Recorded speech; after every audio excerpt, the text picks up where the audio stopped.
এই রবিবার হাজবেন্ডের সাথে এসেছিলাম একটা নতুন ক্যাফেতে, যার নাম অপরচুনিটি ক্যাফে।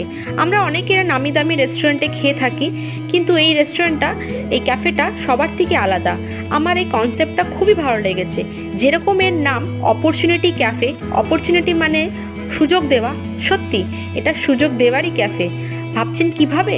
আসলে এনার যে মালিক যে আছে, তিনি যে সমাজ থেকে যে পিছিয়ে পড়া মানুষজন আছে, যারা একটু হ্যান্ডিক্যাপ বা চোখে দেখতে পারে না, কানে কম শোনে, অন্য অন্যরকমও অসুবিধা থাকতে পারে তাদের, বা সমাজ তাকে ঠিকভাবে মেনে নিতে পারেনি, এটা এনজিও দ্বারা চালানো ক্যাফে, তাদেরকে সুযোগ করে দিয়েছে।